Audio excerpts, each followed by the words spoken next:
this is a trick I call quick, fast, and flashy. Again, as always, shuffle the cards. So we have a card selected. Let's go with it this way. I'm going to go across the cards. You tell me when to stop whenever you like, sir. There you go right here. You want to go further? Okay, a little bit further. Okay. And I ask them, do you want to change your mind or do you like the mind you have? They laughably say, I like the mind I have. I go, okay, good, very good. And so they peek their card, learn, love it, and I show it. See it? To the camera. Okay. And then we take the card and we can place it anywhere. Let's just say here, inside the pack. Okay. Lose it up inside the pack and we are all good. But it's funny, you can actually kind of almost summon cards whenever you need to. So let's just use the Queen of Diamonds as an example. You just wait a second, the cards wave, and you can actually summon your card, the Four of Spades, to you whenever you need it, which is quite crazy. I also wanted to mention one last thing, because 1-4 is always pretty cool, but I think personally all 4-4s would be even better. And this is quick, fast, and flashy. I hope you enjoyed it. So quick, fast, and flashy, and very interesting effect. Just before we jump into the explanation, if you give the video a like and subscribe if you want, so you can get more magical content. Anyways, so the setup is simple. If you want to do a setup, you can do it and just do it as I did in performance. The setup is any 4 of a kind, whatever you want to use. I mean, if you force the Ace of Spades, it kind of seems like it's forced, so I just tend to use 4s for this. So one's face up, the 4th from the top. 4, 4, 4. So then the other 3 4s are just right on top. So face up 4, 4th from the top, 3 face down 4s, and you're all set.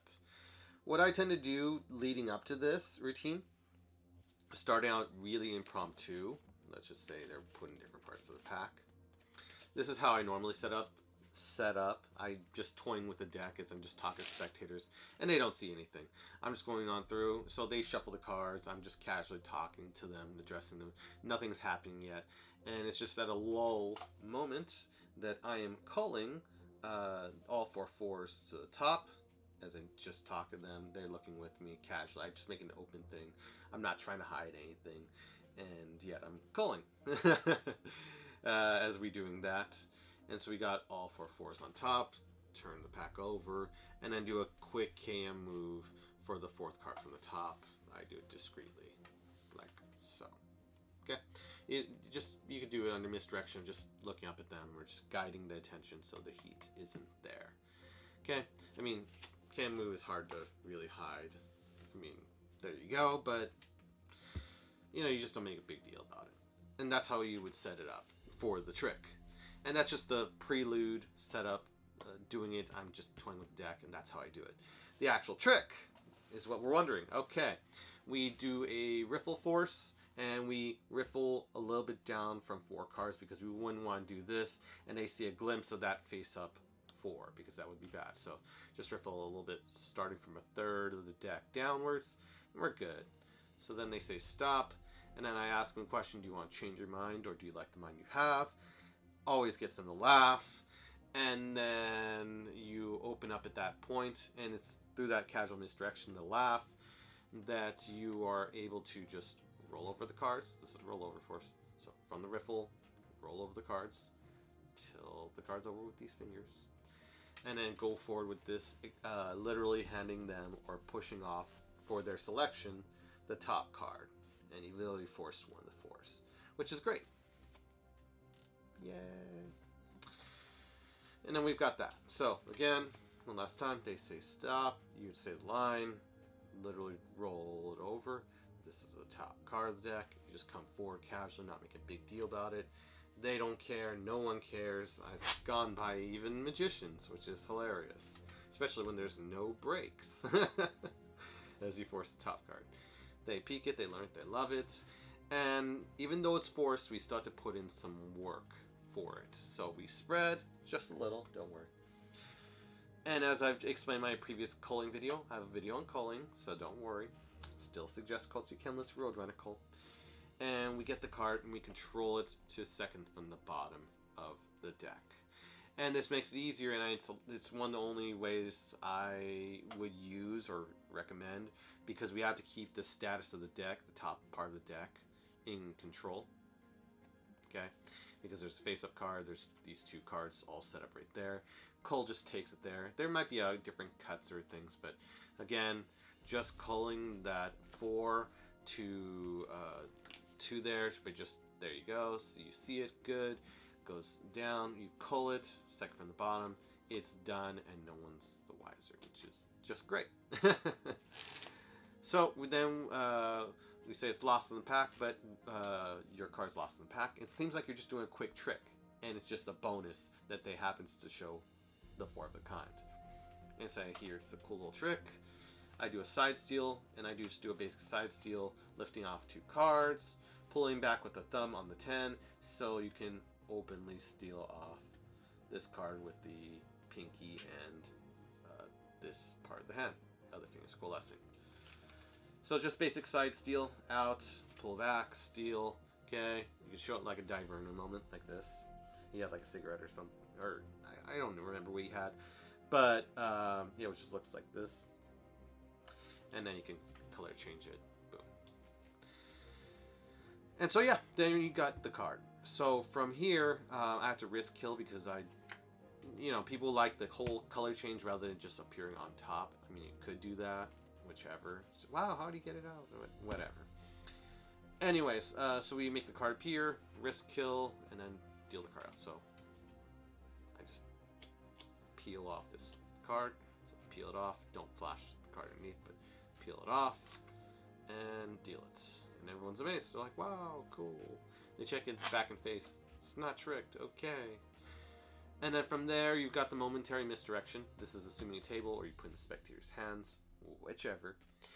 After that, or in the worst case, I'm still going to do this trick no matter what. If I have to hold every card in my back of my hand. Anyways.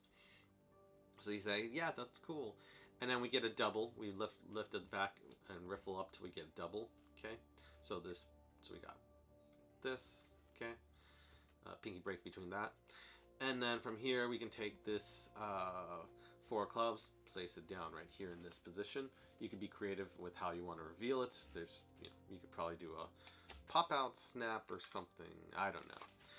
But for my case, what I do is I just put it right here. Okay, I then go in with the thumb and the forefinger above, thumb below, and feeling around until I get those 3 cards. Okay. Middle finger trying to extend itself to have a better grip of the cards, or just trying to maintain a grip over all 3.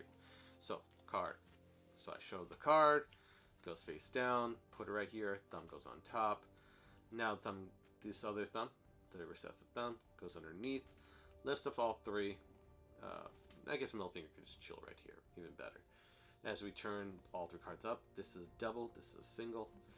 Okay, and as we come forward, we use our thumb to push off the double and separate them, and so then you get a beautiful display like this.